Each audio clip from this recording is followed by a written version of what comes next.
ગુજરાત પોલીસમાં બે પ્રકારના અધિકારીઓ અને કર્મચારીઓ ફરજ નિભાવે છે। એક, જેમણે બંધારણના શપથ લીધા કે અમે ગુજરાતની જનતાને સુરક્ષા, સલામતી અને શાંતિ પૂરી પાડીશું।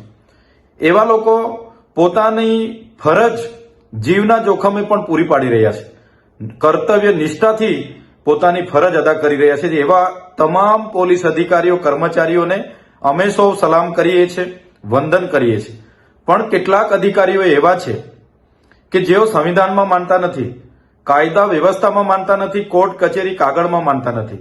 બસ એમને પોતાના અંગત સ્વાર્થ માટે, પોતાના પ્રમોશન, પોસ્ટિંગ માટે એ લોકો કેટલાક કમલમમાં બેઠેલા નેતાઓના આદેશોનું પાલન કરે છે। એમને વહાલા દવલા થઈ અને પ્રમોશન મેળવવા માટેનું એ લોકો કામગીરી કરે છે, જેનો અનુભવ અમને સતત ડગલે ને પગલે થઈ રહેલો છે। હમણાં સ્થાનિક સ્વરાજની ચૂંટણી હતી ત્યારે પણ અમને અનુભવ થયો, અને હવે જેવા પરિણામો બહાર આવ્યા એમાં પણ અમને હવે ધીરે ધીરે અનુભવ થવા લાગ્યો છે। જે પ્રકારે ગુજરાતની જનતાએ એક જિલ્લા પંચાયત, 12 જેટલી તાલુકા પંચાયત પૂર્ણ બહુમતીથી અમને આપેલી છે, અને છોટાઉદેપુરમાં પણ 13 જેટલા જિલ્લા પંચાયતના સભ્ય અમારા ચૂંટાયા છે। કવાંટ તાલુકા પંચાયત પૂર્ણ બહુમતીથી બની છે। કદવાલમાં અમારી ટાઈ પડી છે। છોટાઉદેપુરમાં પણ ભાજપ સાથે ટાઈ પડેલી છે। ત્યારે છોટાઉદેપુરના એસપીના કહેવા પ્રમાણે ત્યાંની એલસીબી, એસઓજીના લોકો અમારા ઉમેદવારોના ઘરે જાય છે, ક્યાં તો એને બોલાવે છે અને એમની ગાડીઓમાં બેસાડીને એમને સામ, દામ, દંડ, ભેદ, નીતિનું ગણિત સમજાવે છે અને તમે ભાજપમાં જતા રહો એવું દબાણ કરે છે।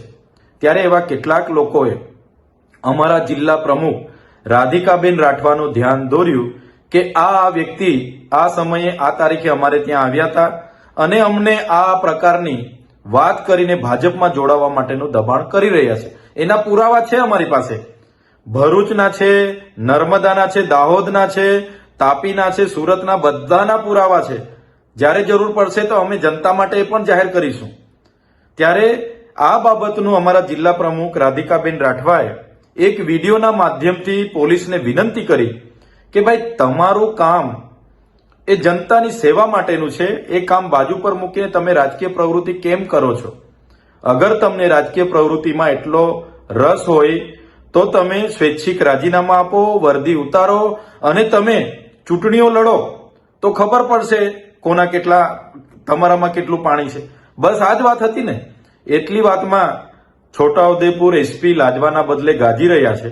એમના પોલીસને આદેશો કર્યા અને આદેશોને આધારે એક એફઆઈઆર અમારા જિલ્લા પ્રમુખ પર કરવામાં આવી છે। એમને એવું હશે કે રાધિકા રાઠવા ભાગી જશે અને અમારા ઉમેદવારોને અમે ડરાવી ધમકાવીને ભાજપમાં મોકલી આપીશું અને ભાજપની બોડી ત્યાં અમે ફિટ કરી દઈશું। એવું નથી। અમે લોકો ભૂતકાળમાં પણ ગુજરાતની જનતા માટે લડ્યા છે। આદિવાસીઓના હર હંમેશ હક અધિકાર માટે અમે લડ્યા છે। સડકથી લઈને સદન સુધી અમે લડ્યા છે। આજે પણ લોકશાહી બચાવવા માટે અને સંવિધાનને બચાવવા માટે અમે લડીએ છીએ। અમે આવા તમારા ખોટી એફઆઈઆરોથી, તમારી જેલોથી અમે ડરવાવાળા લોકો નથી, અમે લડવાવાળા લોકો છે।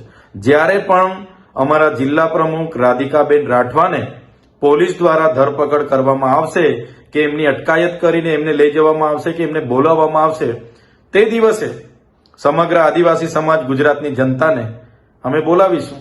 સાથે સાથે રાજસ્થાન, મહારાષ્ટ્ર, મધ્યપ્રદેશ જ્યાં પણ અમારી કામગીરી થાય છે એમને પણ અમે આહવાન કરીશું અને તે દિવસે અમે મોટી સંખ્યામાં તમારી જેલોમાં આવવાના છે।